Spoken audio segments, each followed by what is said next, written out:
For those of you I haven't met, my name is Gerald Kine. For those of you that I do know, welcome back to the Omni Hypnosis monthly seminar, how-to seminar. Tonight our subject is painless childbirth. And I think we're going to learn a lot tonight. I think it'll be fairly interesting. We at Omni hold these seminars because our philosophy is when we go to school, no matter whether the school is excellent or whether it's just an average school, all of us seem to leave that school with our own fears of how do you really do this or how do you really do that when you're locked up in your therapy room. So we like to put these workshops on and take it apart piece by piece so hopefully you can have the tools that you need to become better therapists. And tonight we're going to talk about childbirth. Probably, for a lot of us, it sounds like very complicated kind of stuff. Well, it isn't. Some people have a tendency to make it complicated. But I like to say to people, I have been a father many, many, many, many times. Now that doesn't mean I'm promiscuous. But every time one of my ladies have a baby, I chalk it up as part of mine, you see.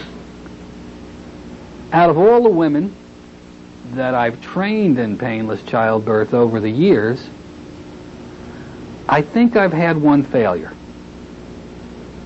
And I can't blame that failure on the lady. I have to blame it on me. I must have done something wrong. Because the procedures for painless childbirth are simple. But also, they have to be followed in a correct manner. A has to come before B, and so on and so forth. Now, before we get into how to do painless childbirth, the question arises, why do we have to do it in the first place?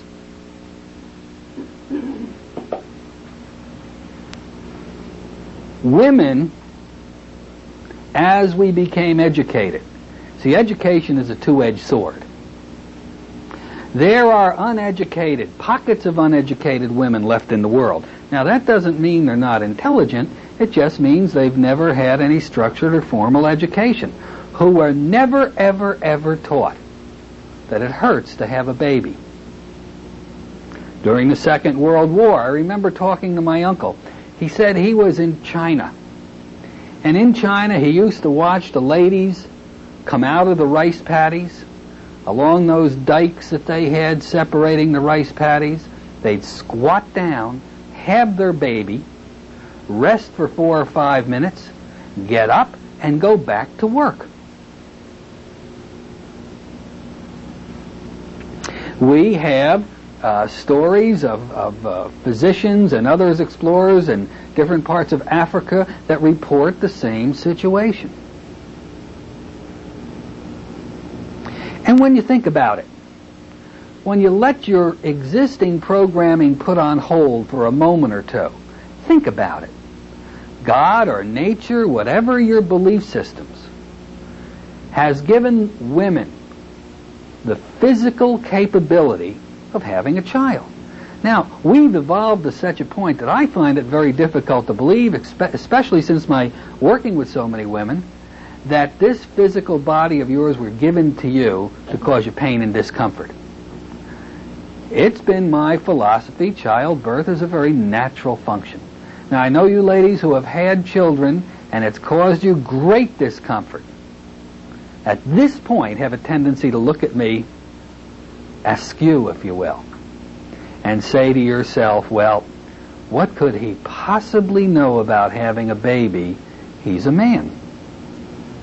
Well, I used to watch my ladies have deliveries, and I don't do that anymore.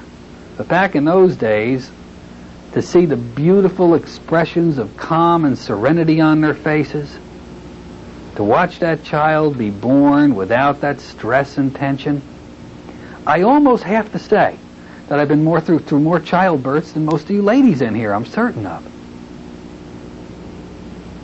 Why does it hurt? Now, we're talking a natural birth. Obviously, if there's a complication, if something goes wrong, that throws a whole new slant on things. But we're talking a natural vaginal birth. In our world today, especially in South Florida, all over the newspapers, it seems that the medical practitioners are doing much more cesarean work than they have to do. It's probably that way throughout the country. I don't know why. Maybe it's faster. Maybe we can time it so possibly we get a few more links in at the golf course. I don't know. But most of them are probably unnecessary. So we have to have a beginning. And where is the beginning? The beginning is simply that women in our society have been hypnotized to create a powerful belief within them that having a baby causes great and powerful discomfort. Now, what is hypnosis? We know from our training, we know from our teaching, in some variation of this, it's simply the bypassing of the critical factor of a person's conscious mind, their judgment, their analytical portion of who they are. And once that critical factor is bypassed, then the establishment of suggestions that they believe in. But the sad part about this when it comes to childbirth, until a child is 4 or 5 or 6, depending on how they grow, they have no critical factor. They have no way of knowing whether a suggestion is good. Maybe they know a suggestion is good or bad, but they have absolutely no way of blocking that suggestion from going into that internal part of them called the subconscious or the computer. Now, this is put there for us to learn, unrestricted learning while we're very young, hopefully to get enough programming into us so we can survive if something happens to the people that are going to take care of us as quickly as possible. And we know the human baby is the slowest one that I'm aware of as far as being able to take care of itself. I know some parents have children in their 20s and they still can't take care of themselves, you see. Other animals, 4 or 5 minutes after birth, are up on their feet and out doing their thing. All right, so the critical factor isn't there. Now, what does that young girl hear? From the time she's old enough to understand the language, and even before that, she hears her mother talking to her girlfriends about having a baby. And what is she saying? Oh, the ripping, the tearing. I was in labor for 18 hours. Well, the other girl is going to go, you were in labor for 18 hours. Wait till you hear this. I was in labor for 97 hours, and it was the most painful thing I have ever experienced in my life. And that little girl just sits there, and it goes into her. I don't know how many times each one of you ladies out there have heard these horror stories between the ages of 1 or 2 until you hit 5 or 6 or 7. But I bet it was substantial. Then, as you grew older, we know many, many things bypass our critical factors. Advertisers, that they bypass our critical factors. We buy their product. When you're in love, each of you are bypassing each other's critical factors and hopefully establishing suggestions that'll bond and bind you together in a wonderful relationship. So as you grow as the teenage women, for example, you're still hearing the horror stories.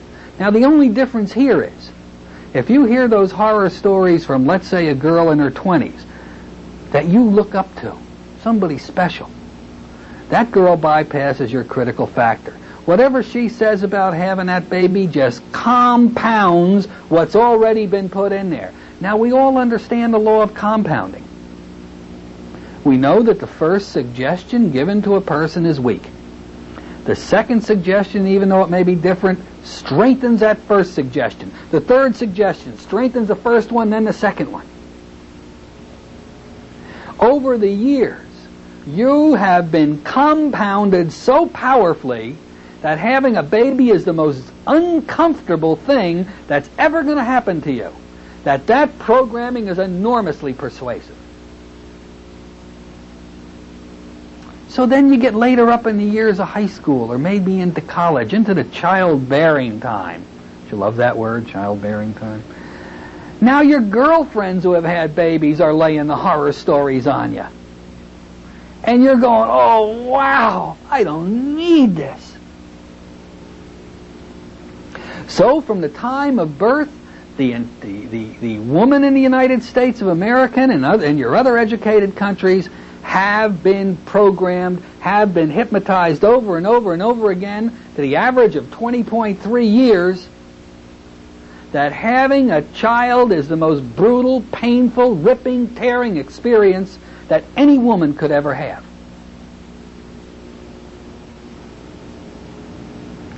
And then you become pregnant.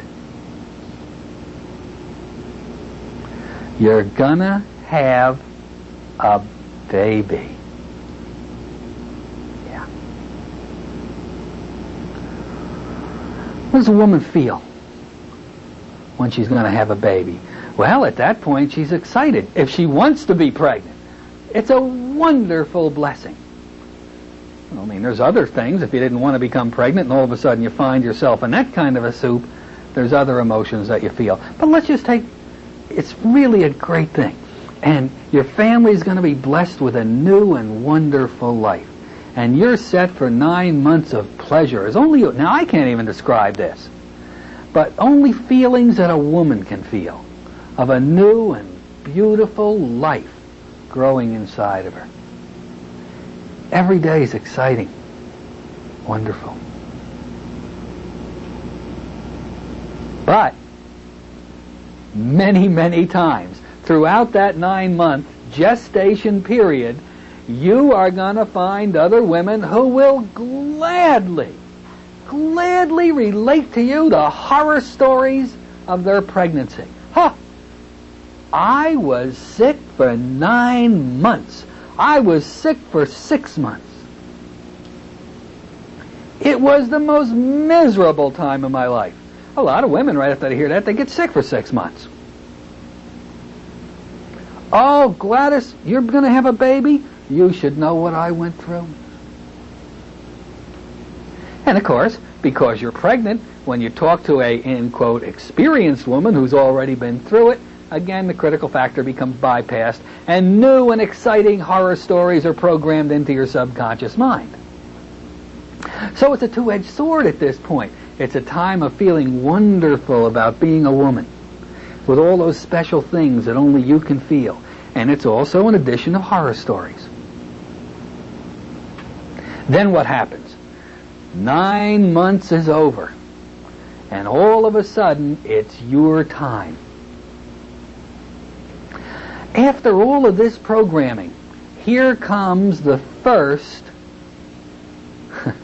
I hate this word, here comes the first labor pain. Now, what does a woman feel when she has her first labor pain?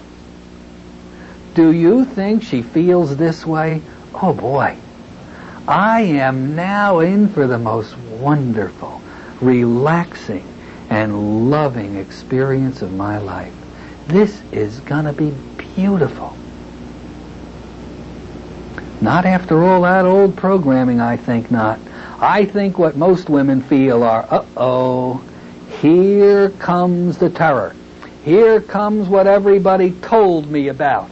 Here comes something only I can go through. Here comes something that's going to, somehow I'm going to get even with my husband for this. I don't know how yet, but somehow I'm going to do it, you see. That's Snake. He doesn't have to do anything.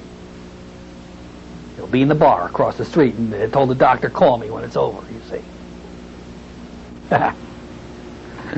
Do you think that woman, when she gets her first labor pain, all of a sudden, internally and externally, feels this marvelous wave of deep and comfortable relaxation flow through her body? I don't think so. I think instantly she becomes tense. I think she becomes frightened. And I think she physically reacts at every level to that tension, to that fear, to that negative expectation of terror, pain, and suffering. So let's look at it. Here's how simple it is. I think that even the ladies are going to agree with me with this comment, that when somebody has a baby, normally, vaginally, the baby has to go from point A to point B. It has to go down this thing called the birth canal. Now what happens when the water breaks, when the labor pains are getting strong and powerful, and that final contractions, that third part of labor pains begin? Do you think that birth canal is relaxed? No. Because of the fear, the tension, the anxiety, that birth canal is stretched like a rubber band to its tightest limit. Now what causes the pain? The pain is caused when the contraction comes and that baby's head hits that birth canal, which is constricted and tight and unyielding, and it forces it open. And I don't have to tell you ladies that have had a baby, that hurts. And that causes more tension. See, that's the way pain works. You get a little pain, your muscle tightens. And that causes more pain. So your muscle tightens some more. So what happens? The first one hurts. The second one, because now you're in an anticipatory mental attitude, your birth canal is tightened down even more because it hurts. Now that little rugger's head hits it, stretches it, and it hurts so much more. Yeah, that's painful. Then what else happens? Let's go to the action end, at the opening where the baby comes out. Because the woman is so tense, so tight, does she dilate the way nature intended her to dilate? No, but don't worry, the scalpel is ready to get you through that process. No problem. I don't think there's a in the world that doesn't hurt. So you're anticipating also being cut. I find little joy in this, personally, and if I had to be this way, frankly, I'm glad I'm a man if that's all there would be available. I don't know. I wouldn't have the courage to go through that. That takes a lot of guts. So we see the process. Now we understand why it hurts so much.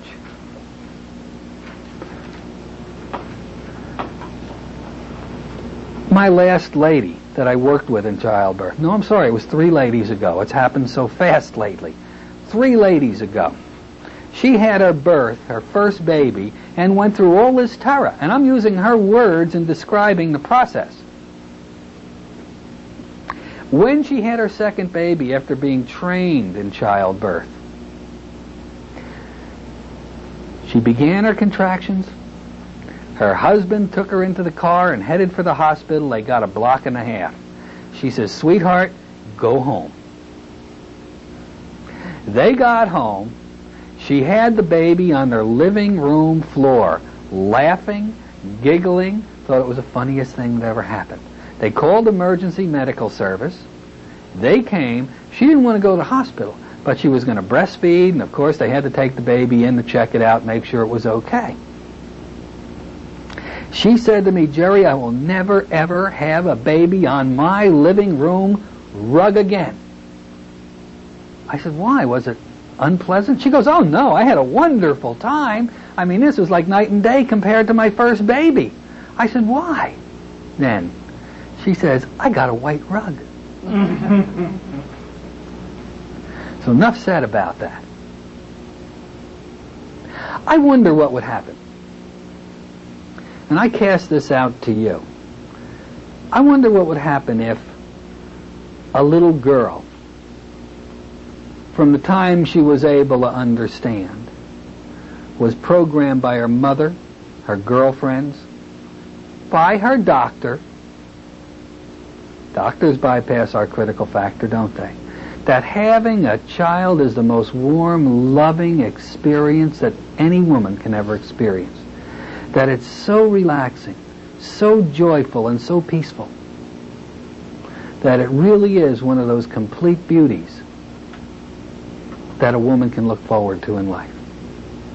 I wonder if everybody told her that, whether the punishment that you have to feel would really have to be there. I know better.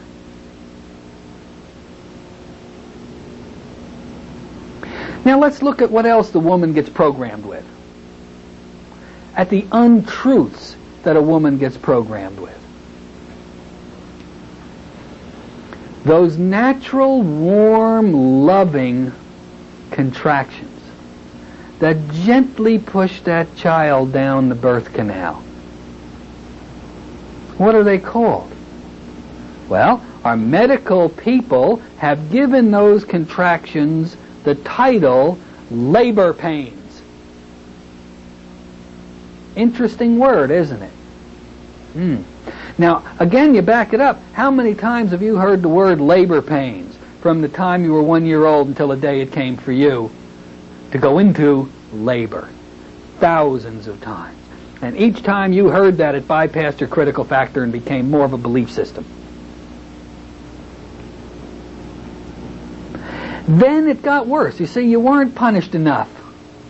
So they had to punish you more. So generally, they add the last third of your labor pains.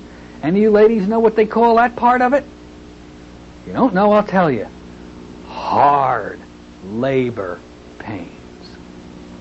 And again, you have a powerful expectation of that being your reality. So much are these words embedded into the psyche of every individual, male and female, that they've set a special room aside in the hospital for you. For when it's time for you to go to the hospital, they put you into the room. What's the name of this room? The labor room. You're doomed from the day you were born. Doomed, I tell you.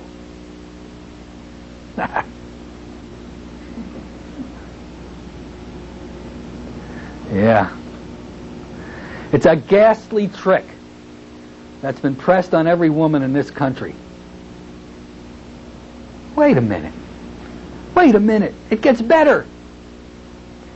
There are programs out there that ladies are sent to by their physicians to teach them how to handle their labor pains better. Now, I'm not going to mention any names of these different organizations because you all know who they are. I just don't want to have somebody file a suitcase against me up here. But they tell you, whenever you get a labor pain, you go...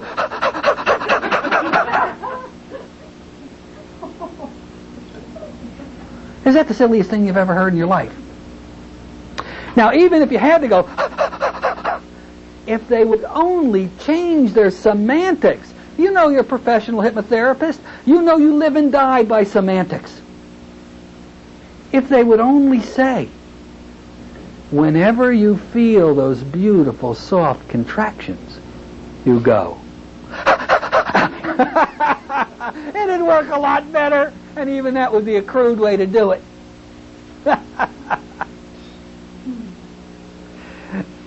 So they're reinforcing the lie. When are you ladies going to get mad? You're going to keep letting these people do this to you and your daughters. Not to my daughter, and she's pregnant right now. She's not buying any of this stuff. This is why it hurts. And this is why it's going to continue to hurt the average woman out there, because they are absolutely programmed to doom and destruction during the birth process from day one of their lives. I have medical personnel tell me, if I want a woman to push, I want her to push right then. Push, push, push, push, push.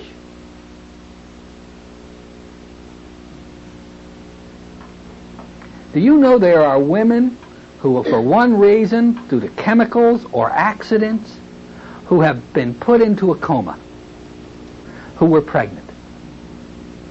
They couldn't respond to anyone on the outside. And those women gave birth to their babies. Do you know the female body, when it needs to push, it's going to do it with a nice contraction. And it's going to put that contraction in there at the exact microsecond that it's needed, at the intensity that's needed. Every time. Now, we talked about what happens to a woman when her labor pains begin. How that birth canal becomes so tight. I wonder what would happen if when a woman had her first contraction, her first warm, loving contraction. I wonder what would happen if that woman believed from the base of her heart, of her soul, of every part of her that said, I am woman, that when I felt that contraction, instantly that birth canal would go like a loose rubber band, totally, deeply relaxed. What happens then is that baby, due to a normal, warm, caressing, loving contraction, like a warm wave, my ladies tell me, as that little head pushes against that birth canal, it just goes voomp, right out of the way. No problem. And then it rests. And then the next contraction comes, and this gentle push comes, and that birth canal goes boom, and that little baby just goes right on down. That's great. You hear my girls discuss that, and they love it. You see, when you push against a tense birth canal, and that labor pain comes in and hammers that kid against it, it only moves a little bit. Oh, and it hurts so bad. But when that warm, loving contraction comes up against it's like the other one is that irresistible force against an unmoving object. Here you have that gentle contraction against an object that's thrilled just to move gently out of the way. Now for every contraction, that baby moves so far down that birth canal that we can expect a contractual period of very, very short duration. From the time we get water breaking until the time that the birth is a completed reality, very short. I've seen them so short, I've been amazed with it. And I've also seen the whole process from the first contraction to the end. It takes 60 or 70 minutes. And when the lady's programmed, she can control her bleeding afterwards. She can say to the physician, hey, how long do you want me to bleed? How long do you want me to cleanse? And whatever he says, all the woman has to do then, if she's programmed for it, is say the bleeding stop now, and within 15 minutes that bleeding stops, and she can go about her business. When the lady gives birth, an internal tremendous deep relaxation. She dilates so much, so easily, the knife-wielding bandit doesn't have to strike.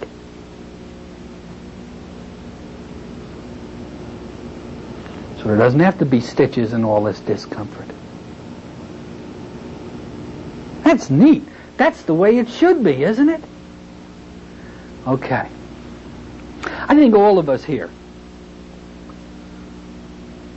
would love to be able to offer our ladies this capability. I know that probably painless childbirth is the one therapy that I do that gives me absolutely more pleasure than any other one. When I get my ladies, and they're all required to call me up the next day and tell me how it went. I don't have to be there anymore.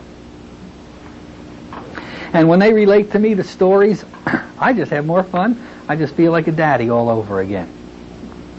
Now, the way you teach the ladies how to have this, I hate the term painless childbirth. I hate to use any word that paints a negative picture. And painless paints a negative picture. I like to say to have a baby without any discomfort. Isn't that nicer? Yeah. Comfortable childbirth. I like that. Okay. You're going to find when you work with your ladies, this is going to give you such pleasure you're not going to be able to believe it. And you're going to be a hero in their eyes, or a heroine in their eyes, I'll guarantee you. Years ago, what I was going to say the therapy has involved. Years ago, you had to go and train the girl's doctor in what to do. And you had to train the doctor at least to tell the nurses not to use the wrong semantics in the delivery room, because the wrong semantics could have thrown everything off. For example, that the nurses shouldn't say, "Aren't you feeling any pain?" You say, or "Is she having labor pains, doctor?" Or the doctor himself with his semantics. So we used to have to train, and then we like to be in the delivery room just as a backup. But you know, everything about medicine has changed. That was back in the days when you gals went to one doctor, and that was the guy who delivered your baby. Now you never know who's going to deliver your baby. I mean, you go to that hospital, it's catch as catch can. And you're not even going to have the opportunity to train anybody in semantics. So we've had to adapt the therapy. And by adapting the therapy, everything grows. And what happens is it's turned out to be a better therapy. And it even works better than those older therapies did. So how do we do it? Is there anybody in here as professional hypnotists with your knowledge of how the mind works? Is there anybody in here who still really believes that a normal childbirth has to be painful? I don't think you do either. But I can understand you having the pain when you had your babies. And it's not your fault. So let's show you the simplicity. Let's show you the ballet of how this works. And also, really, it's a great, you could do very well financially by just doing painless childbirth. If you could hook up maybe with a young OB/GYN guy or a doctor, and you could get just painless childbirth clinics going, you could do better than anybody out there who's doing them. Because after the first or second individual session, the rest of it's all in groups. And it works just as well. Simple stuff. Here's how it goes. Person calls you up on the phone, or because of your reputation you're contacted in some way. Geez, I understand hypnosis might be a valid form of treatment for having a baby. Is there any truth to that? Of course there is. Hypnosis childbirth is a wonderful, loving way to have a baby without any discomfort whatsoever. Now, in your own practices, you can vary this part of it any way you want. For example, you could bring a woman in for a free conference to tell her about your program. I like that. I think that's kind of nice. I haven't been doing it lately. It just seems that the people who have come to me lately have just said, let's do it. You know, my girlfriend did it and I want it too. Those are the ones you usually get after a while. So let's talk about your first session. Well, it's got to be successful. That's the one that's all critical in so many ways. Lady comes in. Now, ideally, I would like to get my ladies in the beginning of the 7th month of pregnancy. You rarely get the ideal. A lot of times you'll get them in the beginning of the 9th month. Maybe a lot of them will check in with you for this stuff maybe 2 weeks before the scheduled bell goes off. Well, you can still do this. You just got to modify this stuff. That lady that had the baby on the rug in total peace and tranquility, I saw her for the first time 2 weeks prior to her birth. Not her birth, but her baby's birth. So you can modify it. You just have to speed it up, and you have to have them work harder. But let's do it the easy way. And hopefully you'll get 1 or 2 of these every year. Let's say somebody calls up and says, I'm 7 months pregnant, and I heard that hypnosis is wonderful and all this. Can you train me how to do this? Yes. It's easy. Now that's the first thing you ought to do no matter what somebody calls you up for.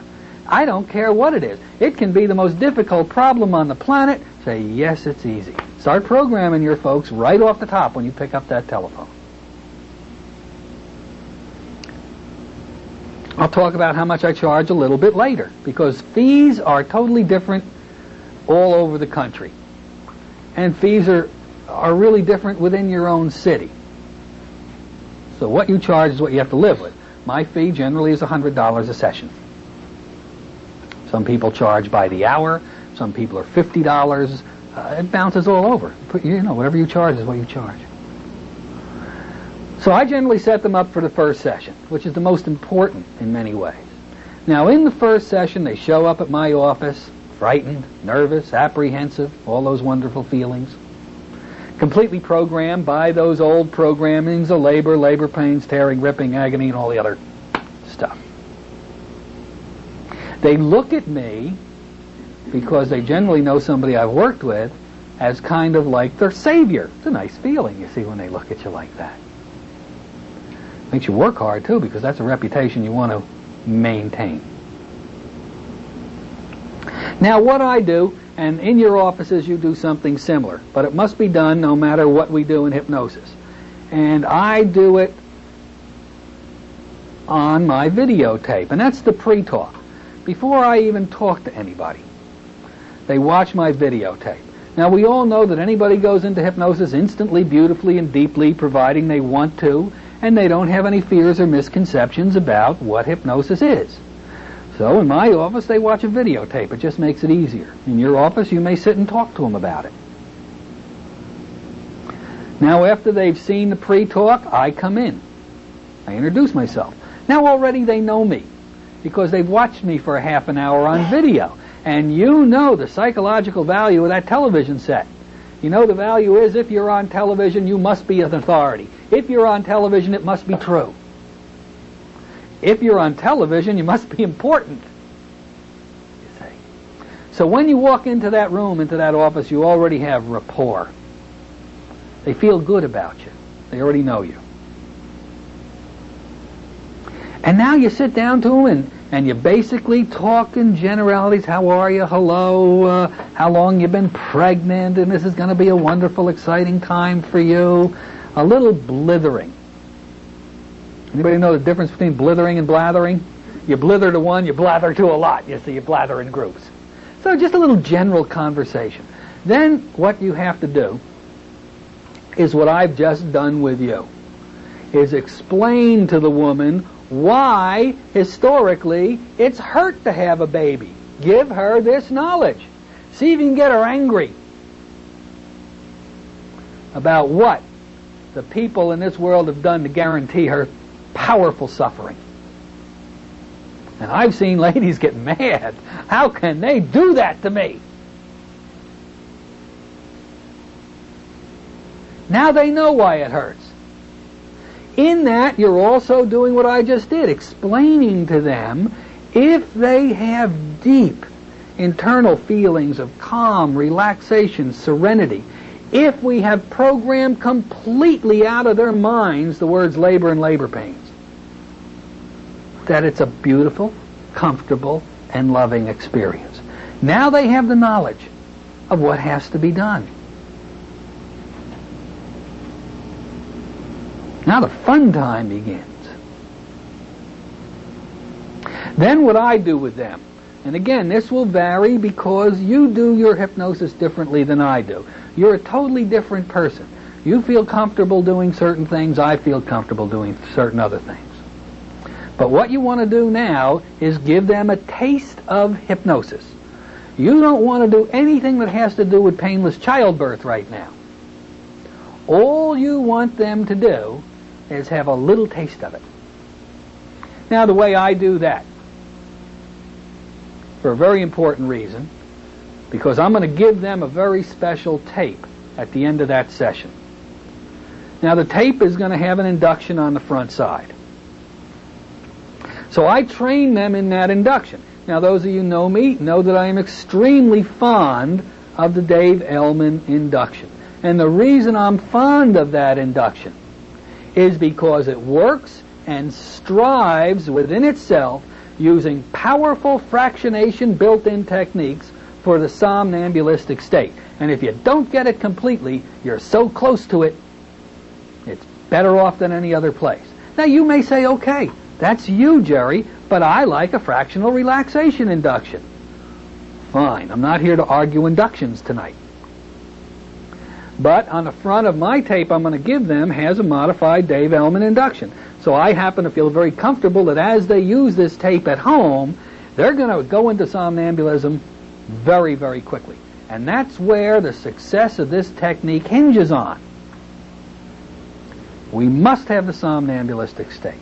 So what I'll do is this. You all know that in the Dave Ellman induction, the first thing a person has to do is close their eyes and relax them to the point they won't work. So I just go over that with them, and I say, watch me how I do it, and I'll close my eyes and relax them, and I'll work with that person until they're able to do that. Now I know once they're able to do that, 99.9% of that induction is done. You see. And when they listen to it at home, they're going to be able to do that so simple and easy, it's unbelievable. Now once they do that in my office, I may just run through that induction a little bit more till they feel good about it. And I don't tell them we're doing hypnosis at this point. I just tell them what we're doing is showing them how to relax a little bit clinically. Clinical relaxation technique. We'll worry about the hypnosis some other time, but not today. And once you say that, they'll usually just drop into somnambulism using that induction because any fears they had are gone because you're not doing hypnosis anymore. And remember, a rose by any other name is still a rose. Who cares? Now what do? That's basically it for that first session. Except I'll say, now I want you to listen to a tape I'm going to play. Now I'm going to give you this tape to take home with you. But I want you to listen to it now so we can discuss it after the session. Get your feelings on it. Now this tape simply is a Dave Ellman induction, or if you make up your own tape, you can put your progressive or fractional relaxation tape on the induction on the front side of it. Whatever you feel good about. Then the tape has some fantastic childbirth pattern. Now I tell this lady that after she listens to the tape, and I'm going to promise you it relaxes her for the first time deeply. I mean just, plus the pattern has words built into it that create tremendous levels of physical relaxation, which is what we're shooting for, isn't it? So they'll generally open their eyes after the tape emerges and goes, oh, Mr. Kein, that was so wonderful. I never felt that way before. Good. Now, I want you to go home, and I want you to take this tape with you. And I want you to listen to this tape at least 4 times a week for the next 4 weeks. The more you listen to it, the better off you're going to be. Can I listen to it every day? Yes. Geez, I don't have much to do. Some ladies will say, could I listen to it twice a day? Absolutely. Because every time they listen to this tape, and this tape is one that's evolved over the years for me, I made a lot of mistakes before I got it honed down to work as well as it does, that I guarantee you, every time that woman listens to this tape, it deprograms the old words, the old beliefs of labor and labor pains, creates a mental anticipation that their birth is going to be nothing but beautiful, loving, with powerful serenity and feelings of deep emotion. And every time they listen to it, it reinforces and makes those suggestions more powerful. It's a killer. Now each one of you, after we finish here, I'm going to hand you out the exact pattern that I use, all typewritten out, ready for you to use. Now there's no induction on it, because I could have put one on there, but the thing is you have your own, so you just put your front side induction on, whatever you feel comfortable with. I recommend highly you use, for those of you who have taken my class, that modified Ellman induction in the workbook I gave you, because that one works and strives at every moment of it for the somnambulistic state. The progressive relaxation induction may get them there. It's going to take them a lot more time to use that one. They're going to have to use it more frequently, and it's going to make your job a little more difficult. But you can use it. Use what you are comfortable with. Is the induction only on the front and then you do the pattern on the back? No. The induction and the tape are on one side. In other words, you're doing your induction, and then you switch right from the induction to the pattern. Sure. Sure, you can't have them use an induction and say, okay, now at the count of 3, open your eyes, flip the tape over. No, that don't work that way. All right. Now I send them out of my office. Hopefully, if they've shown up for at the 7th month, I got a nice, easy month for them to do their work that is going to guarantee my job is going to be so easy when they come back. Now you're going to find, here's something really interesting. And this is something that really has surprised me, by the way. Several times over this last year, actually 2 years, I've been placed in a position where I've gone on vacation or took a trip to a convention and somebody asked me if I knew anything about painless childbirth.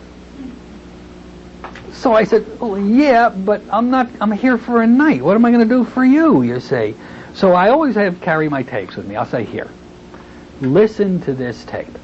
If you listen to this tape frequently enough, and for you, because you're in your 8th month, blah, blah, blah, you ought to listen to it at least 5 times a week. You should listen to it 10 times, whatever you can get them to do. But at least 4 times over the last year and a half, it's been reported to me that women who have used this tape and nothing else have had their baby in complete comfort. I think that's really neat. But they made the commitment to put the effort into listening to this tape. I wouldn't have believed it. I didn't expect it to happen. I mean, that tape must be great. You know, not being a woman, I have a hard time relating to the feelings that it must create. But it's done it. And I have one more lady right now who's getting ready to pop up here in DeLand, Florida. That's up the road a piece. And she is absolutely so confident. And I saw her once at a party I went to up there at a relative's house. And she just thinks she's going to have her baby without any trouble whatsoever. And I think if she believes that, she's going to have that exact situation. Okay, so you send them home. You book them an appointment for the first week of the 8th month. Now again, like I told you, I'm giving you the ideal situation. Most of the time, you're not going to have all this time. So you're going to have that woman listen to the tape twice a day. You just got to compact things up a little bit to get the programming in. Now, here they come back in for the second session. They are raving about the way that tape has helped them. And I promise you, if you use the exact words that I give you, because the words are so critical, don't change them. Even if your personality says, I think I want to change this sentence, if you do, trust me, I've changed them the way you're going to change them, and it's going to take away. I don't care what your feelings are. Stick to the exact words. They're going to come in and they're going to say, that's the most wonderful and beautiful tape I've ever heard in my life. Already, I am totally confident I'm going to have my baby in complete comfort. Is your job getting tough? No. Your job has become easy. Now you got to be a technocrat. Now you just got to teach them the technique. How do you do that? All right? Glad you asked, Russ, because now I'm going to tell you. Okay. The first thing you're going to teach that woman when she comes back in is, number 1, how to hypnotize herself very deeply, very quickly. Now, all of you probably have your own ways to teach self-hypnosis. But what is important, that ultimately their self-hypnosis has to take them into the somnambulistic state. Now, I'm not going to sit here and teach you how to teach self-hypnosis. The class is not geared for that. If you don't know how to teach a person how to go into self-hypnosis, into the somnambulistic state in one session, then you better buy my How to Do That videotape, because it's going to show you step by step. Now, I'm not here to push the product, but I'm telling you, if you want that education, that's where you get it. That's simple. If you have a way that does that, great, use your way. Now, you get that woman into a deep state of hypnosis. Here's what you must program at that point. What we're ultimately looking to do is have that woman create a deep and powerful anesthesia between the base of her breasts, the bottom of her breasts, and about halfway between the knee and the groin.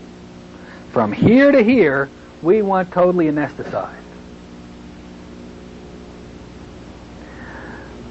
And this has evolved because we want the woman to be able to move her arms and walk and talk. We don't want to create a zombie. It's not something we want to create. We want the woman to be able to have her eyes open if she desires to have her eyes open. You say, I don't think I would, even though I could anesthetize. I think I'd close my eyes. I'm not built that way. You know, a little blood and I go down for the count. So here's what you do. After you have hypnosis, I simply, and I'll review this little bit of the self-hypnosis program, you have them imagine something and create something very deeply in their mind. If they're visual, have them visualize it. But remember, just never say visualize this, because many people are not visual. So say imagine or visualize that they have an electrical cable coming down from the brain. After it comes down about an inch, it goes into the top of a light switch.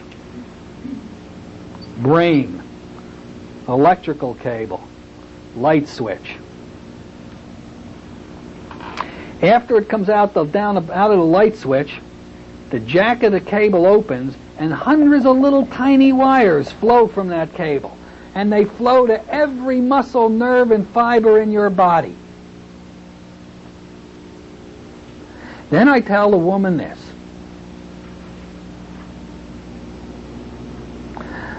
The human body, the brain, is a generator of electricity. For you or me or any one of us to move any part of our bodies requires that we send a signal to that muscle with the proper instructions on what we want that muscle to do. And that signal travels along these wires, which we all know now are nerves. And we also say this happens automatically. We don't have to think about it. And I also tell the person this.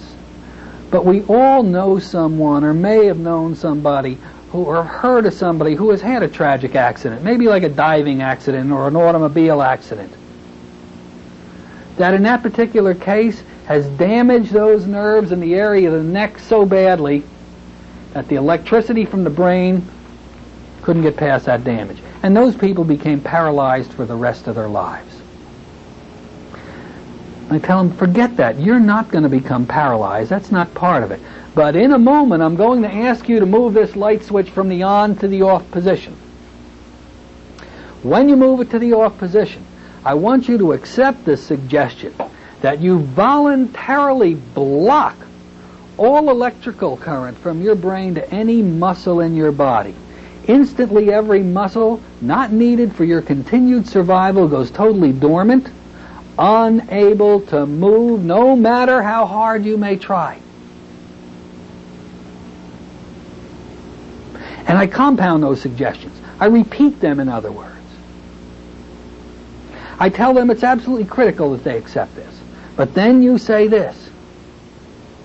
But remember, this is your switch, not mine. You can move it back to the on position anytime you want to do it. But you must accept that when it's in the off position, all electrical current from your brain is blocked. Can't get to any part of your body. Every muscle is dormant. Then you tell them they are never to override that command, that instruction. If, for example, they have an itchy nose or their body's uncomfortable and they want to move into a new position, fine. Put your switch on, scratch your ear, swiggle around a little bit, and then put your switch back off again. But never override that switch. Powerfully accept the suggestion, and when it's off, your body's off. Then I tell them you're going to practice this. In a moment I'll count to 3. At the count of 3 you'll move your light switch back to the on position. And this time I'm going to have you enter hypnosis by yourself, and you'll do it in this manner. You'll simply say to yourself, I'm now entering self-hypnosis, and we give them a time limit. Now, they're going to be practicing entering this self-hypnosis during this next week, so it's important they learn how to do this. We tell them to give themselves a time limit because you go so deep into self-hypnosis doing it this way that you may stay in that state much longer than you really want to. And that can foul up your day because it just feels so good to spend a couple of hours there. If you have to go to work or something, just is not too great. So we simply use, in my office I say, we're going to practice using 60 seconds. You'll tell yourself, I'm going to enter deep self-hypnosis for 60 seconds. Then they raise their right index finger and drop it. When it touches your leg, the arm of the chair, the bed, the floor, whatever it's resting on, you'll close your eyes. And instantly after you close your eyes, you reach up and move your light switch to the off position, shutting down every muscle, nerve, and fiber in your body. Instantly go down into a beautiful deep state of hypnosis. It's also important at that point to tell them, don't think about the time. You see, if you think about how long you're there, we all know you have to use your conscious mind. And that just fouls us up. Our conscious mind rarely has the capability of doing anything correct, including keeping time. Just say relax and enjoy the state. Don't worry, your deep inner mind keeps better time than you ever could. And it will emerge you in a way that you'll understand when that time limit is up. So then I have them practice that. They say to themselves, I'm going into self-hypnosis for 60 seconds. They'll raise their finger and drop it.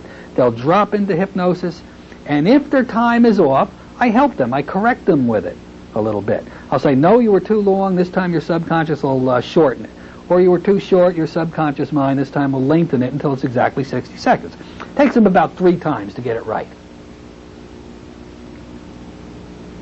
Then I tell them this. You're going to practice entering self-hypnosis between now and next week. I'm going to schedule an appointment a week later. You're going to practice entering self-hypnosis using this time limit technique at least 10 times every day. Oh boy, 10 times. That takes a lot of time out of my day. Ooh, ooh, ooh. It's a minute at a time, 30 seconds. What's that, 5 minutes out of your day to do it 10 times? Give yourself a 30-second time limit. So that's 5 minutes. Somebody who doesn't have 5 minutes a day to learn for this technique, I don't want to do business with them, do you? Nah, they'll all do it. Then I tell them once a day. They're going to listen to a very special deepening tape I give them. And they'll use it in this manner. They'll put the deepening tape into their machine. They'll press the play button. Nothing happens on that tape for 20 seconds. During that 20 seconds, they'll enter self-hypnosis using the finger drop technique without a time limit. After 20 seconds, my voice comes on. There's no hypnotic induction. All it is it goes into exactly 13 minutes of deepening suggestions. Now, you can make one of those up. That's the easiest thing in the world to do. But it always should start this way. Whenever you enter this state by lowering your finger, closing your eyes, and moving your switch to the off position, or whenever you enter this state, you'll move your light switch to the off position, shutting down every muscle, nerve, and fiber in your body, and go much deeper. And then you do about 12 or 13 minutes of deepening. And now I want you to go much deeper into relaxation as I count from 10 down to 1. And you can use a countdown. You can even do fractionation. I like fractionation. I think it's the greatest way to do deepening. In a moment, I'll count from 1 up to 3. At the count of 3 and not before, your eyes will open. After your eyes open, you'll hear my fingers snap like this. Remember, if you're going to do a finger snap, always let them hear it so they know what's going to happen. And always tell them you're going to do a finger snap before you do it so you don't shock them out of their shorts. At the count of 3, your eyes will open. You'll hear my fingers snap like this. Gentle. Gentle, folks. Don't go. You'll hear my fingers snap like this. Wacko! And boy, they'll just elevate. Nice little one. When you hear the snap of the fingers, your eyes close. And when they do, you go much deeper and relaxed. So you fractionize them. 5 or 6 or 7 or 8 times, and that's the quickest way to get tremendous depth. Then after you've given them about 13 minutes, because you want to keep it short enough that it's practical, you emerge them with great suggestions of every time you go back into this state by using the finger drop technique and moving your light switch to the off position. You'll always go many times deeper than the time before. Now she knows how to do self-hypnosis. Oh, also I'll say at this point, I want you to listen to this I just told you what to put on the tape. But I'll tell a woman after I give her the instructions that she's going to use this tape, I'll say, now I want you to hear this tape so you know what to expect, and we can talk about it when we're completed. And I'll put the deepening tape on. And that's nice, because now you got 13 minutes and nothing to do. What can you do? I tell my ladies, this tape works better if I'm out of the room, if you're alone.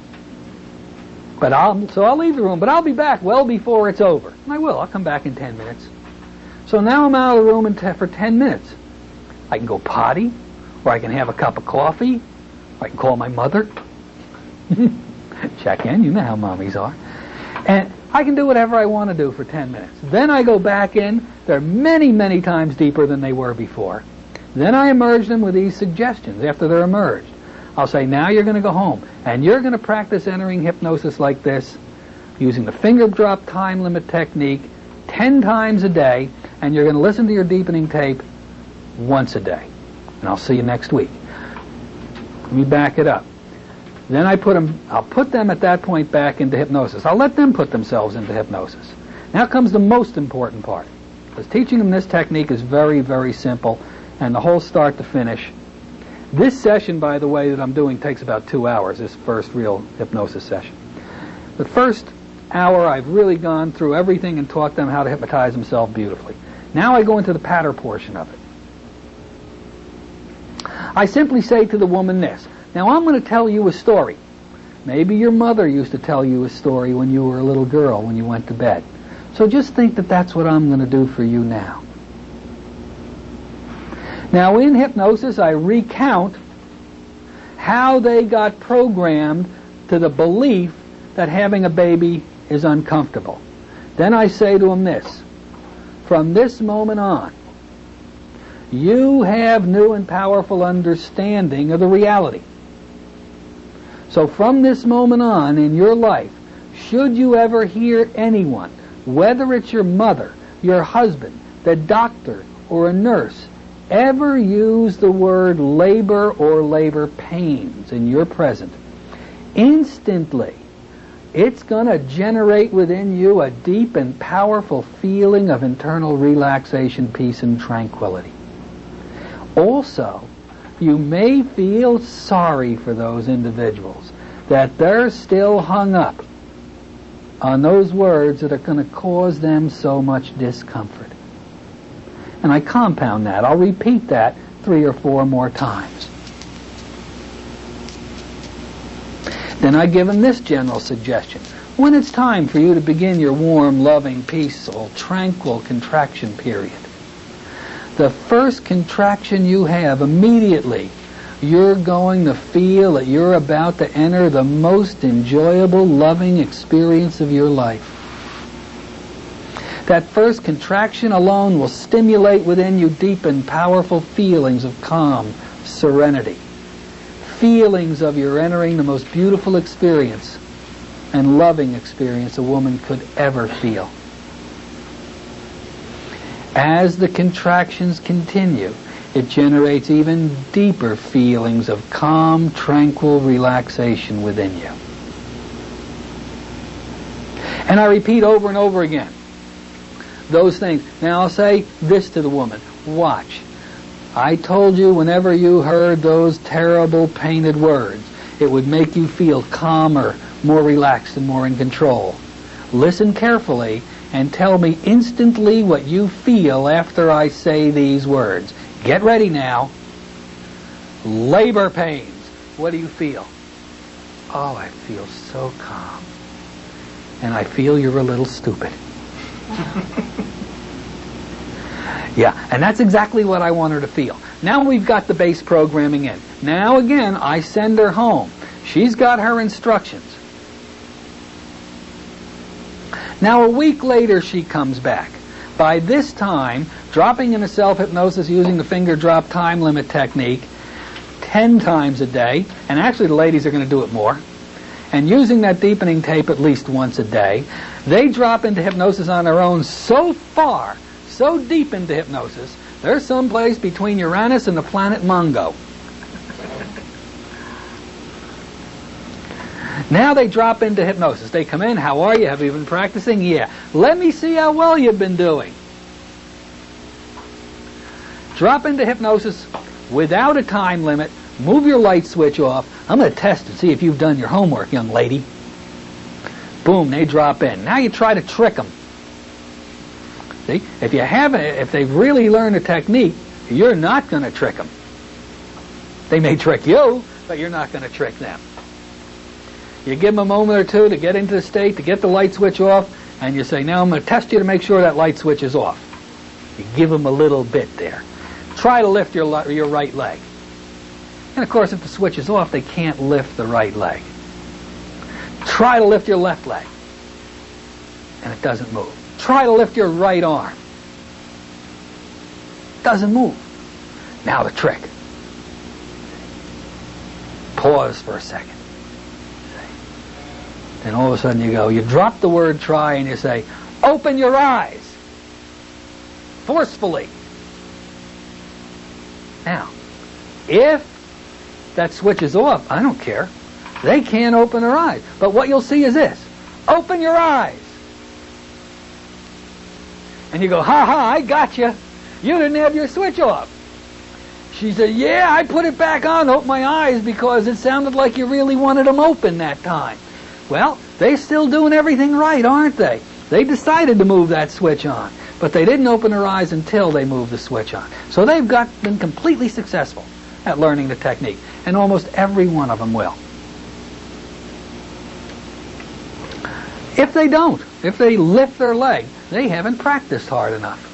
Because on the end of my deepening tape, I simply say to them, try to lift your left leg, try to lift your right leg. But as I lead into that now, I'm going to have you try to move some muscles.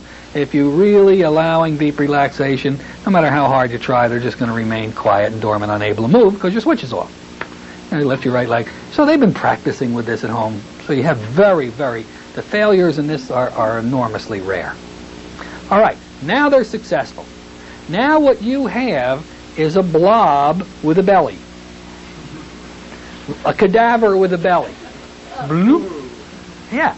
You ever touch a woman's belly that's pregnant? It's like a bowling ball. It's not soft, it's hard as a boulder. So what happens is here you have a woman who is totally, for all practical purposes, out. In this position, with her light switch off, she could have her baby without any discomfort. Of course, she's not going to be a participant at that point. Also, if that light switch is in the off position, you automatically have a total anesthesia. So I test for it.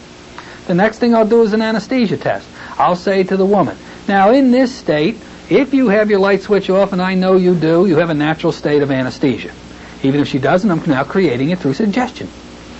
I'll say, I'm going to be working on your arm over here. I'll say, I'll allow you to know I'm here. I'll allow you to feel me here. Why do I say that? Because if they don't quite have the depth, they may not have anesthesia, they'll have analgesia. Now analgesia, you still don't feel anything, but you can feel the person there. Where anesthesia, you can't even feel the person if they're working on you. So I'll say, I'll allow you to feel me working here. But as long as your switch is off, nothing I do here will affect or disturb you in any way. And then I'll just wham them, boy, I'll give them a good squeeze on that arm. And I promise you, if they follow those suggestions, they're going to feel absolutely nothing. So now you got the state. Now you know you have everything you need for that lady to have a baby without any problem. So now we got to create a conscious, moving participant. So she can open her eyes and she can move her arms and legs and still retain that deep anesthesia between the base of the breasts and between the knee and the groin. About halfway is where I do it.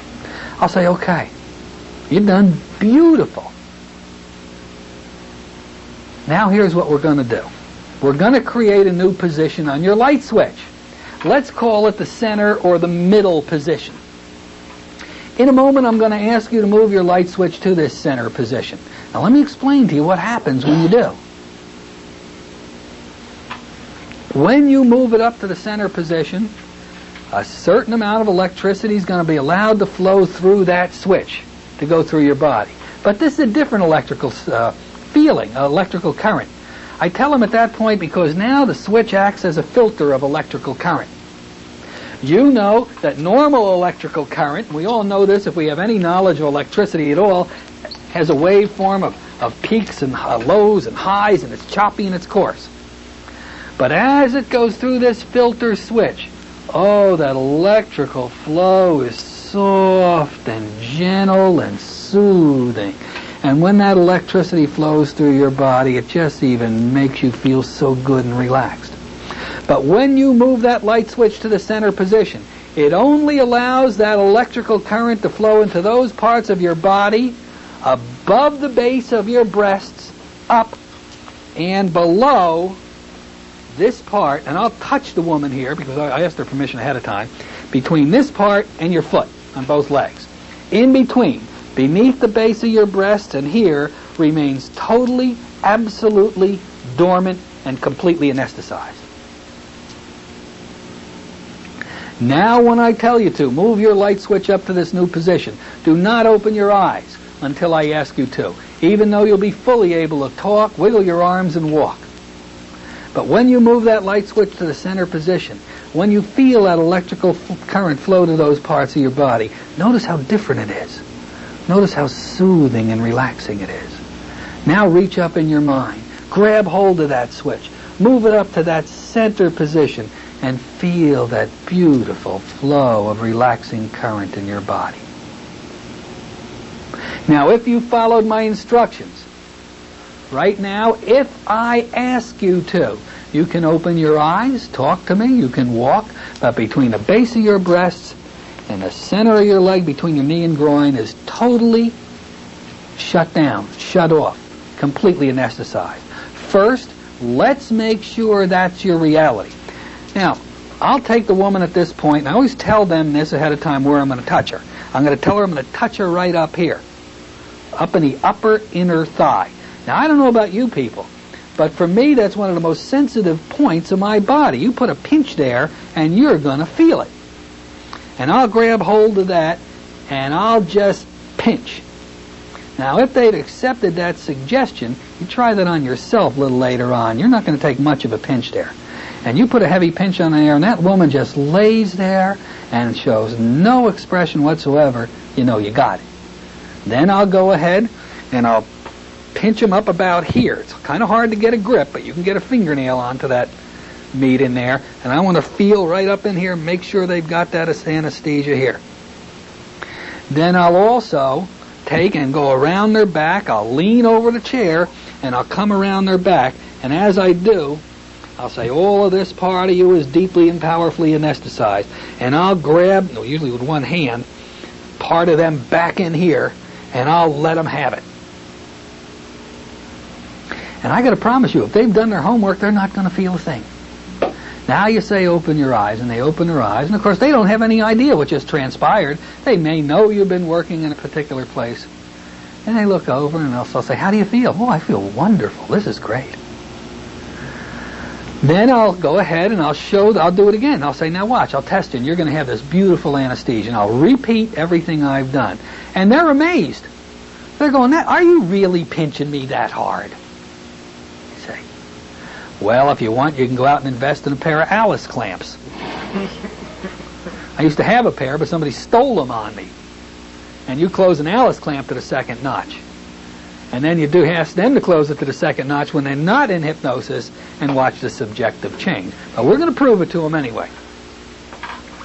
Now, they have eyes open somnambulism with selective anesthesia.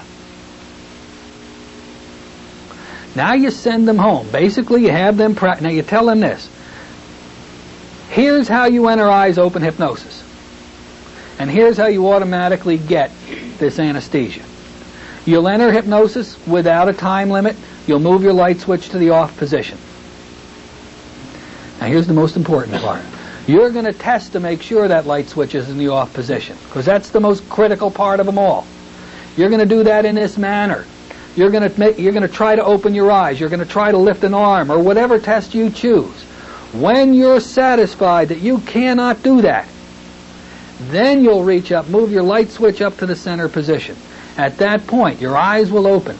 You'll be able to walk, you'll be able to talk, but between the base of your breast and that upper leg area, it will be totally and completely anesthetized.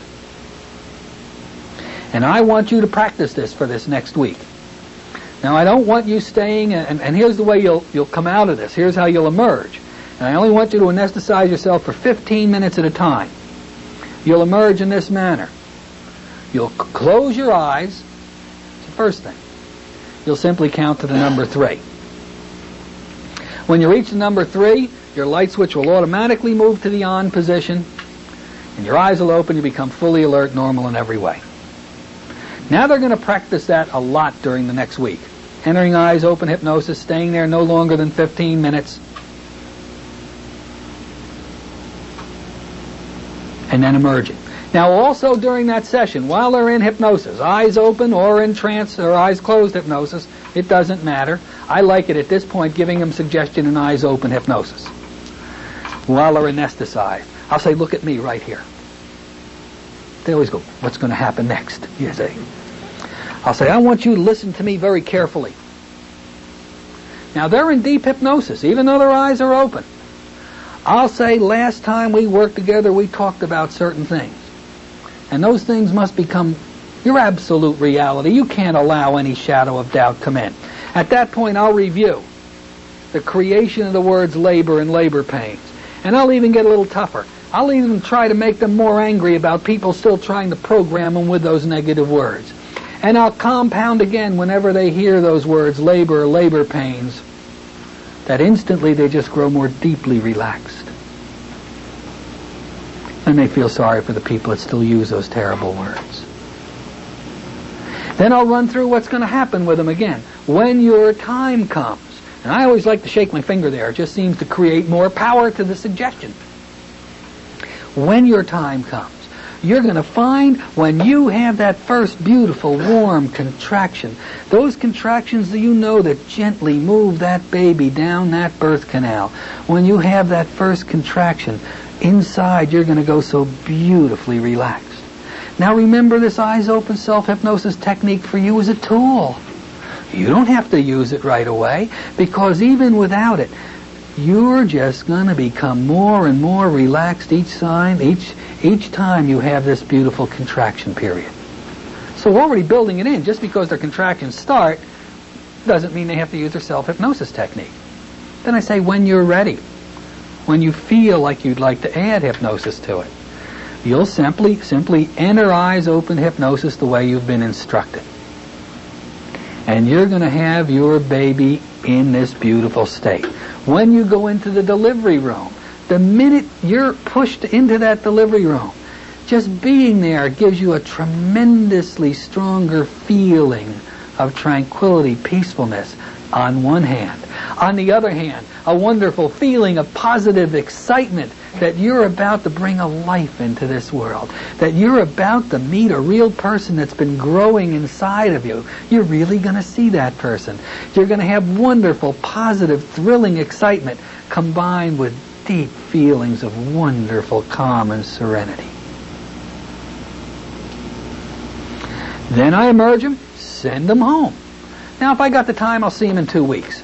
And they're going to practice this eyes open hypnosis technique for 2 weeks. I also tell them to use that original tape I gave them 2 or 3 times a week to continue programming good suggestions in there. I tell them the next time I see them, I want their husband with them. Because more and more women are having their husbands in the delivery room. So we have to give him something to do to make him feel needed, even though he's not going to be needed. He might just faint away and get out of your hair, but we'll bring him in anyway. So we're going to teach him a technique. So the next time that woman comes back, if I've done all my juggling and planning right, hopefully this is maybe about 2 weeks before the delivery date. She'll come walking in, and by this time we're getting pretty good-sized woman on our hands, you see. And she'll sit in a chair, and of course the husband comes over and he sits there and he doesn't know what to do. You know, he's very confused about this.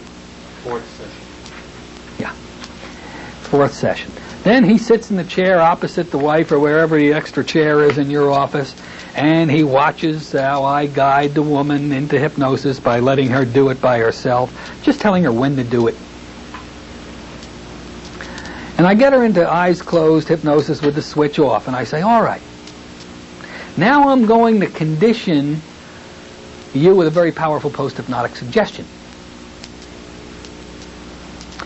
And this is just backup, just in case something happens and you lose concentration. Now we know that's not going to happen. Then I'll whisper to him, actually, we're doing this for your husband, so he has something to do. You're not even going to need this. I say it loud enough so she can hear it and he can hear it, but it still sounds like a whisper, no big deal. I'll say, here's your post-hypnotic suggestion. If at any time you need emergency relaxation, deep and powerful relaxation, more deep and powerful than you've ever had before, and I'm going to say I right now, but I'm going to transfer this to your husband later on in this session. All I will have to do is take my hand, place it on your forehead, and gently say the words, relax, relax. And as I say those words, relax, relax, with each word I press gently down on your forehead with my hand. And each time I say relax, relax, a powerful feeling of relaxation flows down your body, carrying you much deeper into this beautiful state. Now, what do? We compound it to make it a reality. And I tell her that now we're going to do this over and over again. And notice that each time we use this technique, its effects become stronger and more powerful than the time before. Are you ready? And here we go. And I'll put my hand up there and go, relax, relax. And I'll say, when I'll tell you to, I want you to move your light switch to the center position. Do not open your eyes. And when you move it to the center position, you'll feel yourself go deeper. Do that now. I'll say, now you're able to respond to me. I want you to tell me the feeling this next time when you hear and feel me say those words. Here we are. Relax, relax. By this time we've compounded it enough, she's starting to feel, she'll say, oh, that just makes me feel so much more relaxed. Oh, it's wonderful. So I'll say, we'll do it a little more. And I'll do it maybe 8 or 10 times more. Each time it becomes stronger and more powerful. Then I'll say, now I'm going to transfer this to your husband. I'll say, Phil, you come over here and you take my chair. And the husband gets up. This is the part I like the best, because they get up and they look like so meek. Like the last guy I had, he was like Mr. Macho Man. He had, that heavy gold chains. I mean, the guy was an Adonis, black hair. I mean, everything said, I'm all man. And he got up, and I thought he was going to faint on me at that point. And he gently sat down in the chair, and he's looking at me. So I says, now here's how you do it. And I took his hand with mine, I put it up on the head, and I said, now feel my pressure as I do this. I'll go, relax, relax. You got the idea? He'll say yes. I'll say, okay, you do it. Now, generally, the first time the man does it, it looks something like this. Relax, relax.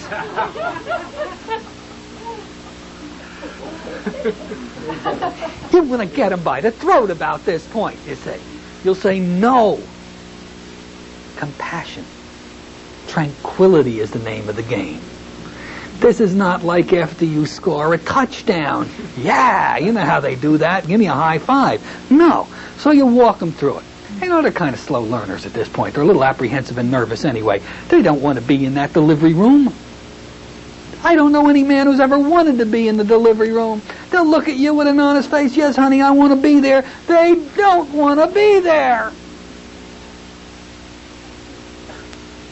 They don't mind being out in the waiting room. They'd rather be in the bar across the street, though, and give me a call. But so you work with them until after 4 or 5 times, they're learning how to say the word with the hand press. Relax. See how we stretch that word out. And as we do a gentle push, relax. Now he's got that technique down. Believe me, if you've done all this work, Your lady right now is never going to have a problem having that baby. I'll guarantee they won't have a problem having that baby. Now you send them home again. Now, well, first, before you do that, again, you just check the woman out. You have her in her eyes open hypnosis. You give her the pinch techniques. Every time you give the pinch technique, before you do, you tell them they're not going to feel anything. And every time you enter the state, you just compound the same thing you've done in the session before. And again, you compound the reality of semantics. You get them to feel whenever they hear the words labor or labor pains, all it does is take them deeper into relaxation and creates a sadness or a compassion for those poor folks that are still stuck with that belief system. You compound again what's going to happen when they have their contraction period. It's going to go instantly deeply relaxed. Every contraction is going to relax them more. Now, I also, from the beginning, when I do this programming, add this to it. You don't have to push. If anybody tells you to push, push, push, push, push, don't. Your body will push at the exact instant with the exact amount of push that you need to move that baby down that canal. You're not even going to have to think about it. You're not going to have to worry about it. You're not even going to consciously have to do it. It's just going to happen exactly when it needs to happen. And it's not going to feel like a push. All it's going to feel like is a warm, loving contraction. Pushing is artificial. Remember, we go all the way back to the women who are in a coma, a medical coma. They have their babies. They can't push. But their bodies function exactly the way it should. And those births are probably, from what I'm told, the most beautiful births. There's no discomfort, there's no agony, there's nothing. It just gets born. So now they're completely programmed. You've compounded the program. Now I tell them to continue using that childbirth tape they got in the first session. If they have any questions, give me a call. If I'm dealing with a time frame now of, say, 10 days between that session and the actual schedule of the birth, I'll say to the woman, all right, your baby's going to be born, if everything goes on schedule, a week from Tuesday. How about coming in? And I'll ask them to come in about 2 days before the scheduled birth. Now, most of the women really don't. But I'll say, I want you to come in anyway. I'm just going to check you out and make sure everything's working. This is going to take 5 minutes, by the way. I don't charge them for this. I'll just tune you up, make sure everything's working. Some ladies will call you up, or I'll put a 15-minute block of time in the book for them. Don't worry about it. But most of them are going to say, you know, this is not an exact science, folks. They can have their babies 2 days early or 2 days later, or a week either direction, you know. A lot of times, because of the relaxation they've learned, the baby generally comes about a week early. I've learned to expect that. So usually they don't even show up for this, but occasionally they'll show up. And I'll just have them drop into the state, make sure the anesthesia's there, just quickly give them that good programming on semantics and words, and send them home with the instructions. They'll call me after the baby's born. And you can relax. You don't have to bite your fingernails. They've done everything you've asked them to do. You've tested them, you've proven it, they have absolutely everything they need. And that relax, relax technique on the forehead by the husband is dynamite. I had one woman who lost her belief system, and her husband was there and used that. Instantly it was reinstilled, and she had a beautiful, peaceful birth. So that works. Believe it, it works. 90%, 99% of the time it's never needed. But it is a nice backup system. Now, you also want to give these suggestions, because these suggestions are important. And you'll build them into each session. Simply this. Find out if the lady is going to bottle feed or breastfeed. If she's going to breastfeed, you'll say that about a day after she has her baby, she's going to notice a fullness in her breasts, and that her breasts are going to produce milk in enormous quantity. So she'll always have all the milk she ever needs for her baby. She'll have plenty of milk to fill up bottles if she has to go out, and her breast will just produce all the milk that's necessary. You also give suggestions during your session that after the baby's born, you're going to recover beautifully. rapidly, easily, without any discomfort. You're going to be able to void instantly, whenever you want to, without the slightest discomfort. And these suggestions are built into each session you have with her. Then your job is done. On the bleeding. Now, you'll have her, you simply say this. After the baby's born, you will ask your doctor, how long do you want me to bleed? The doctor is going to look at you a little strange, but you must get a time from him. Say, is a half an hour good? Or an hour? Or 3 hours? 8 months? What do you want out of me, Doc? Well, wait for his suggestion. Whatever he tells you, you have to follow, because I'm not a doctor. I can't give you that information. If he says, I want you to bleed for 24 hours, if you agree with that, just tell you, fine. At the end of that period, you simply say to you'll simply say to yourself, the bleeding stops now. And again, you program this in the last session. The bleeding stops now. And you're going to find that when you say that to yourself, within 15 minutes, the bleeding stops, and you feel comfortable. You can grab a shower, go out to dinner, go dancing, do whatever you want to do. And you tell them, if you have any questions, give me a call on the telephone.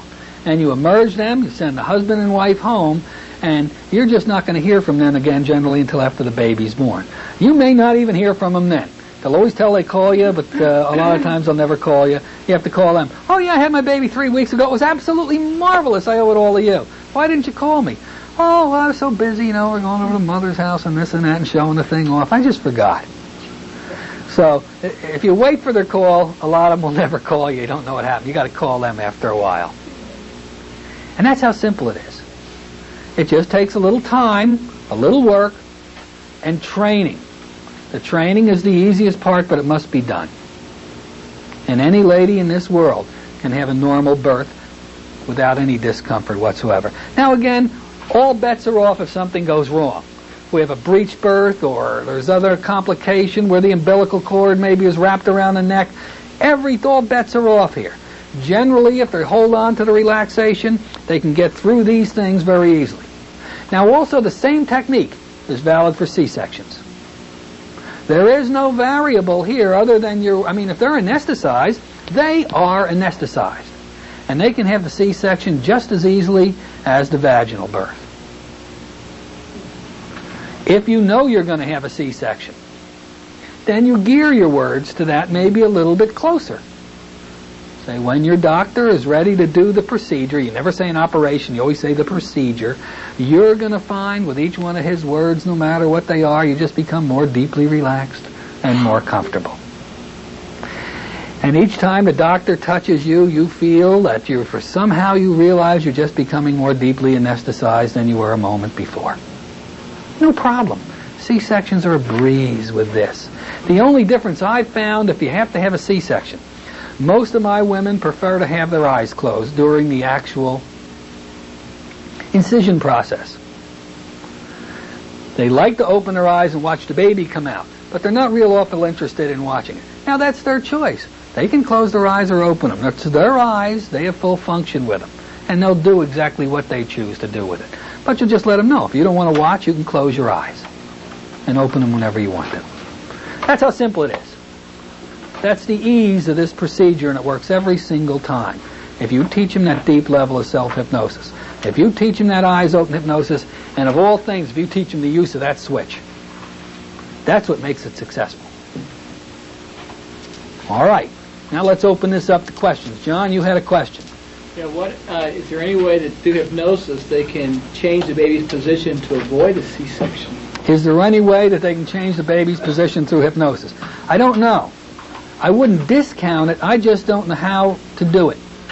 I wouldn't say it's impossible. I just don't know if anybody's ever done it or attempted to do that. There's a doctor in San Diego who's done, he's taken in the last 10 or 15 years 1,200 supposedly C-sections and had natural childbirth with it and avoided the operation. Mm-hmm. I don't know if he used hypnosis or what, but he's avoided that. So. I don't know. Do you need a medicated birth? Ah, good question.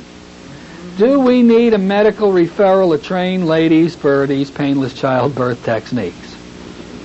Is the Pope Catholic?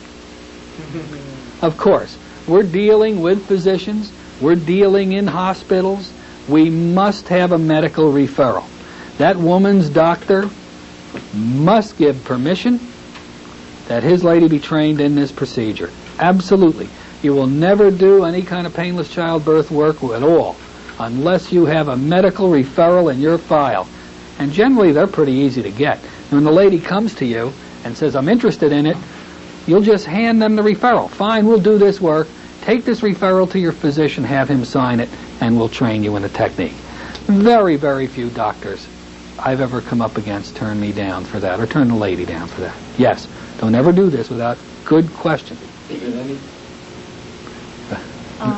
When they're in having the baby and the physician says to push because he doesn't know not to, just tell them don't push? She knows she's not going to push. In other words, when the doctor says push, first of all, the lady's going to tell her doctor how she's been trained. She's going to explain to him, hey, the push will be natural. I'm not going to push. It's just not necessary. My body will push for me when I need it to be pushed. Generally, the doctors then avoid that. They just watch it happen. Now, I also tell a lady, if there is a real powerful need to push that's totally some kind of an exception, and the doctor gives you a reason why you must push, then you push. But this is so rare, it's like teeth on hens. You just really don't see it happen. They may say push, push, push, or the nurse may say push, push, push, and the woman just says to herself because her program, no way, Jose, my body will do what it has to do at the exact time that it needs to do it. You referred to the breech birth and the umbilical wrap. How would you, a lady might ask questions about abnormalities like that. Would you call them exceptions, or like you said, no guarantee, all bets are off? You'd modify that a little bit, that the relaxation... I say that to you as the professional therapist. I don't say that to the client. In other words, I'm not going to tell a lady if the birch is unusual that all bets are off. Of course not. What terminology would you use? I'll say now, in rare situations, something becomes abnormally wrong in a birth. Maybe that the baby is lined up incorrectly for delivery. Maybe in some situations there's a problem with the umbilical cord wrapped around the child. In this situation, the physician may have to take drastic and radical action. If he does, you're just going to find that no matter what he does, you just go deeper, relaxed, and more calm. And at that point, I hope it works. But the problem that you run into is if there is a problem, we're only human. We become frightened, we become scared, and we can lose it. That's why we have the anesthesia. You relax and slowly between. If some women have their babies using a midwife, is a midwife referral sufficient? Or Okay, the question is, some ladies nowadays, and matter of fact, the lady I just finished working with is using a midwife. Is a referral from a midwife sufficient? The answer is absolutely not. You must have a referral from a medical doctor who specializes in delivering babies. She has an OBGYN guy floating around, or gal floating around someplace, who's authorized the midwife usage. That person has to give you the referral. Now, the nice thing about midwifery, don't you love that word?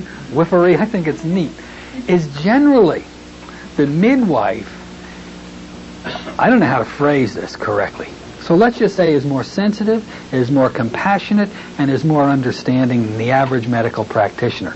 And I got to tell you, midwives enhance this process tremendously. If I was a woman, I think I would love to have my baby with a midwife in a birthing room in a hospital. That'd be neat. See, that'd be neat. Midwives understand the process so much more, I think. And they're open to suggestions that'll help their people. Are doctors also present then, or usually not? Marion, can you answer that? Midwives can deliver normal births at home or wherever, but they always have to have a doctor that they can call. Okay, so a midwife has to have a doctor on call, but the physician, a little bit. Now, is there anybody in here who can't believe that this would have any problem working this technique with a woman. Can you see the beauty of how this works? You're teaching her anesthesia through a great deep self-hypnosis technique. You're programming out of her mind all those years of labor and labor pains. You're reprogramming her with loving, restful, peaceful, gentle contractions that move that child slowly down that birth canal. You're giving her the suggestions whenever she hears negative words. It just helps her relax much more.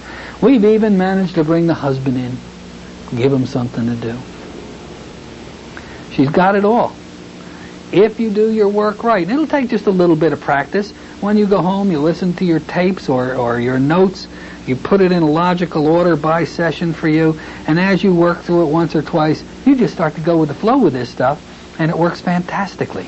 If you train a mother to give birth in this way and she's successful, would you do it again another birth? If you train a mother to do it this way once and she's successful, can she be successful in following births? Need more training, or will it just... In the second birth, or the second pregnancy, does she really need to come in for more training? The probability is no. She's probably got everything she needs, but she'll be back. She'll want a tune-up. She'll want a check-out. Happens every time. And so you just make sure they have that capability of inner hypnosis, of having the anesthesia there, and you'll maybe see them really once in that second baby. And it'll be very early in the pregnancy. That's when they have their doubts. After they prove to themselves they can do it, they wipe their hands of you. And maybe if you're lucky, you get a card, number 2, and he or she's doing, mother and daughter are doing great, you see. And it works so nice, I got to tell you, folks. This technique is so smooth, so easy, and it works every time. But put your soul into it when you work with those people. Let them feel you're upset about these terrible words, labor and labor pain. Let them feel you have a powerful commitment to their comfort, to their ease, to their tranquility. They'll feel it. Become involved with your people. It just makes everything work so much better. It's great. Absolutely wonderful. What other questions? How many in here feel confident with a review of your notes or your tapes that now you can do something out there and to help these ladies have their children? You better believe it. It's neat. It's easy. And it's exciting work. I think this is probably, in our profession, the most satisfying kind of work that we can do. When that little mother comes in your office, and this is what I like, they'll come in your office maybe with their husband, and he wants to stop smoking, and they walk in, and here is this little thing in their arms. And they go, see this? This is thanks to you. Well, I didn't do it. It's not thanks to me. I say, wait a minute, I had nothing to do with it. They'll say, no, I had this baby, this little child, so easily because of you. Now, what's the benefit of a woman doing this? Forget the woman, just for a second. Put her completely out of the picture. There's a benefit to that child. Right. When a child is born in this manner, the stress and trauma of birth is non-existent. Now, those of you who have studied rebirthing techniques understand desperately what I'm talking about. What happens when a child is born in this manner? They are born in a great peacefulness. They immediately have this tremendous feeling of bonding with the mother. Now, no matter which way you do this, for example, a lot of, I know Russia, probably we, are working with underwater births where there's no trauma involved. And the statistics now are beginning to show that children born without trauma have greater IQ points. They are much less likely to develop feelings of low self-worth and low self-esteem. They're much better students in general, less problems, and more successful in life. And now, even the medical profession is beginning to relate these things to the non-trauma birth. Versus the birth, where they slit you open, grab the metal forceps, gets the kid, and plucks you out. We got videotapes of that. So you're giving the child the most beautiful gift of all. A leg up, a jump start in so many different ways than the average birth can give to that child. So that's really exciting too.